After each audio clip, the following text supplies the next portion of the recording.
जय श्री कृष्णा। मैं नारायण भक्ति सिप्रा स्वागत करती हूँ आपका अपने चैनल पर। आज का विषय है देव उठान एकादशी व्रत कथा और प्रबोधिनी व्रत कथा। और इन दोनों व्रत में हमें भूल कर भी नहीं करनी चाहिए क्या गलतियाँ, जिससे माँ लक्ष्मी हो जाती है नाराज।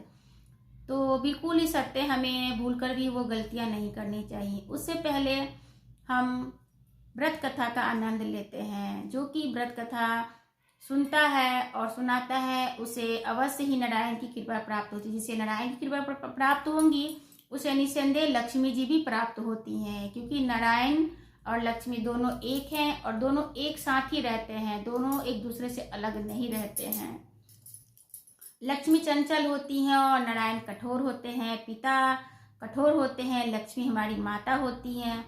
लक्ष्मी हमारा वर्तमान संभालती हैं और कठोर पिता हमारा भविष्य संभालते हैं। बिल्कुल नारायण और लक्ष्मी की ऐसी जोड़ी है जैसे हर घर में माता और पिता की जोड़ी होती है। कथा को आरंभ करते हैं। एक समय की बात है कि एक राजा राज करता था और उसके राज में सभी सुखी थे। वहाँ पे कोई भी एकादशी के दिन भोजन अन्न इत्यादि नहीं करते थे, तथा यहाँ तक कि उनके यहाँ जो भी हाथी घोड़े पशु पक्षी रहते थे वो लोग भी भोजन नहीं करते थे। एक दिन उनके राज्य में दूसरे राज्य से एक व्यक्ति आया और उनसे कहा कि मुझे कोई काम दे दीजिए। तो राजा ने कहा कि नहीं, कोई काम नहीं आपके लिए। तो उसने कहा कि नहीं, मुझे बहुत काम की ज़रूरत है, मुझे अनाज चाहिए, जिससे इसलिए मुझे काम चाहिए। तो राजा ने कहा कि ठीक है, एकादशी के दिन तुम्हें हम व्रत रखना होगा। तो उस समय तो उस देश से आया हुआ व्यक्ति हाँ भर दिया कि ठीक है, आप मुझे उस दिन अनाज नहीं दीजिएगा। परंतु जब एकादशी का दिन आया तो उसने राजा से कहा कि राजा मुझे आप दान दीजिए। तो जब वो राजा ने उनके परिश्रम का फल दिया तो फल में फलहार का थाल दे दिया, यानी फल फूल दे दिए उन्हें। तो जब वो दूसरे देश का आया हुआ व्यक्ति उसे ले लिया तो उसने कहा कि मेरा इससे कुछ नहीं होने वाला, मुझे अन्न ही चाहिए, इससे हमारा पेट नहीं भरेगा। तो राजा ने कहा कि नहीं, मैं तुम्हें अन्न नहीं दे सकता हूँ। तो राजा ने फिर पूछा कि आखिर तुम्हें किस लिए अनाज चाहिए। तो उसने कहा कि मेरे साथ भगवान भी भोजन करते हैं।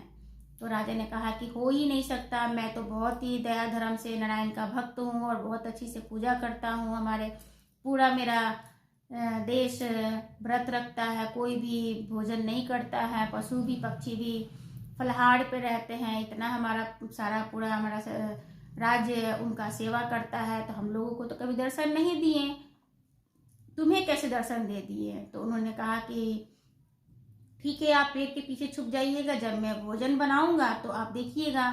तब वो भोजन बनाने लगा और जब राजा पेड़ के पीछे छुप कर देख रहे थे तो काफ़ी देर तक देखे परंतु भगवान आए नहीं। तब वो व्यक्ति बोला कि प्रभु, अगर आप मुझे दर्शन नहीं देंगे तो मैं इसी नदी में कूद कर अपनी जान दे दूंगा। तो नारायण भगवान वहाँ पे दर्शन दिए और दर्शन देने के बाद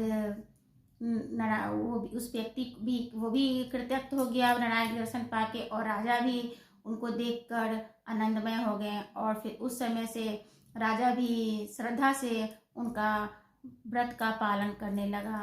तो नारायण प्रेम के भाव के भूखे होते हैं, न कि दिखावा के भूखे होते हैं।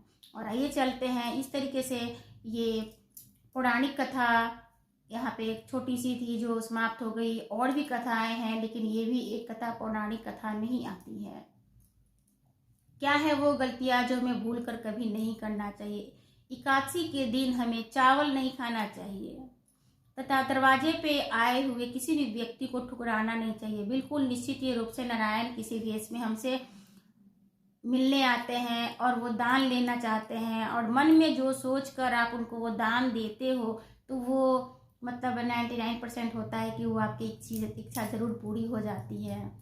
और तीसरी बात ये है कि हमें उस दिन शारीरिक संबंध नहीं बनाना चाहिए। सभी माताएं इतना व्रत त्यौहार पूजा पाठ करती हैं लेकिन उनका धर्म इतना ऊपर बढ़ जाता है, लेकिन किसी कारण के वजह से आप लोग नोट कीजिएगा कि व्रत के अगले दिन या व्रत वाले दिन ही हमारा सारा पूजा पाठ जो भी हम धर्म किए रहते हैं उस दिन वो समाप्त हो जाता है। क्योंकि सुख और दुख और मोह और पूजा ये दोनों एक चीज़ हैं, तो जो खराब करने वाली है उसकी शक्ति इतनी तेज हो जाती है कि हमारा पुण्य किया हुए को घटा देता है एक पल में। तो थोड़ा सा सभी दाम्पत्य जीवन जो भी हैं तो अपने मन को कठोर बनाएं और उस दिन को बचाएं जरूर। और एकादशी के दिन दीपदान भी जरूर करें और किसी को भी भूल कर भी तुलसी का दल किसी को हाथ में ना दे, इससे कि लक्ष्मी उनके पास चली जाएंगी। तो वो जानकर ये आप लोग भूल कर भी ये 4 गलतियां ना करें। आशा करती हूँ कि आपको ये वीडियो हमारी बहुत अच्छी लगी हुई होंगी। वीडियो में बनाने के लिए आपका तहे दिल से शुक्रिया। फिर मिलते हैं एक नए विषय के साथ। जय श्री कृष्णा, राधे राधे।